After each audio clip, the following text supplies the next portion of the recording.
વડોદરા શહેરના ગોરવા ગામના ગેટ પાસે પુત્રની નજર સામે જ પિતાની હત્યા થઈ હતી। શાળા બનેવીએ એક શખ્સને માથામાં ફટકા મારી પતાવી દીધો હતો। ઘટનાને પગલે ગોરવા પોલીસ ઘટના સ્થળે દોડી આ મામલે પોલીસે હત્યાનો ગુનો દાખલ કરી આરોપી શાળા સોહિલ રાણાની ધરપકડ કરી છે।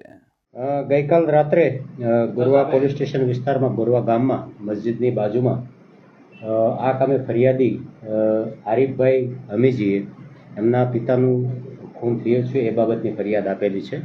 સમગ્ર હકીકત જોતાં મસ્જિદની બાજુમાં આપના પાનનો ગલ્લો છે, ત્યાં હમીજી અને જે આ કામનો આરોપી છે સોહિલ રાણા એમને પણ કોઈ પણ બાબતે કંઈક બોલાચાલી થયેલી હતી। આ વાતનો ખાર રાખી અને સંદીપે એમના બનેવી સોહિલ રાણાએ એમના બનેવી સંદીપ વાઘેલાને કોલ કર્યો, જે મધુનગરમાં રહે છે।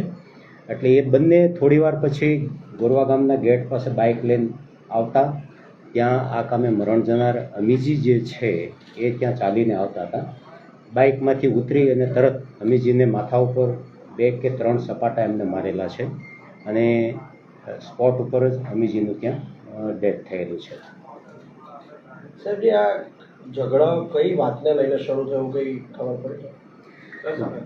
ઝઘડો ત્યાં પાનના ગલ્લે નાની એવી બોલાચાલી હતી। હજુ ડેડ બોડીનું પીએમ થવા પર છે, એટલે ઇન્વેસ્ટિગેશન ચાલુ છે, એટલે અમે મૂળ સુધી તો પહોંચશું। આરોપી કેટલા છે, કેટલા પકડાયા છે? આરોપી 2 જણ છે, એમાં એમના એક દીકરા દ્વારા આઈડેન્ટિફાઈડ થઈ ગયેલ છે સોહેલ રાણા, અને બીજા પણ જે છે એ હજી પોલીસ ગિરફથી બહાર છે। જે મુખ્ય આરોપી છે આ ઘટનાની અંદર અહીંયા પહેલા પણ છે ગુનાહિત ઇતિહાસ? ના, એમનો ગુનાહિત ઇતિહાસ ચેક કર્યો પણ એવું કંઈ હાલમાં રેકોર્ડ ઉપર છે। જે ત્રણેય આરોપીઓ છે એના ઉપર કોઈના ઉપર ગુનાહિત ઇતિહાસ? 2 આરોપી છે, બાઇક ઉપર 2 જ આરોપી આવેલા હતા, એમના વિરુદ્ધ કોઈ એવો અત્યારે હાલમાં રેકોર્ડ ઉપર છે નહીં। સાહેબ, પુરાવા તરીકે શું શું મેળવ્યું છે? પુરાવા તરીકે સ્થળનું એક તો આપણે પંચનામું કર્યું છે, ઇન્ક્વેસ્ટ પંચનામું કર્યું છે, FSLની મદદ લેવામાં આવેલી છે, અને જે સાંયોગિક પુરાવા જે છે એ માટે પોલીસ અત્યારે એમની તપાસ ચાલુ છે। હા, સીસીટીવી અવેલેબલ છે, સીસીટીવીનું એનાલિસિસ કરી અને જ્યારે જાહેર કરવા પાત્ર થશે ત્યારે અમે કરીશું। લાકડાનો સપાટો જે છે, જેને આપણે જનરલી હાથો કહી શકાય, પાવડા અથવા કોદાળીનો। જે બીજો આરોપી ફરાર છે એમાં ટીમો તો કામે લાગી જશે, પરંતુ જેને પણ પનાહ આપી હશે એની સામે કેવી એક્શન લેવાશે? હા, બિલકુલ। ગોરવા પોલીસ સ્ટેશનની લોકલ 2 ટીમ, ઝોન 1ની LCBની એક ટીમ, DCBની એક ટીમ, એમ 4 થી 5 ટીમો આ જે બીજા આરોપી છે એમની પાછળ લાગેલી છે।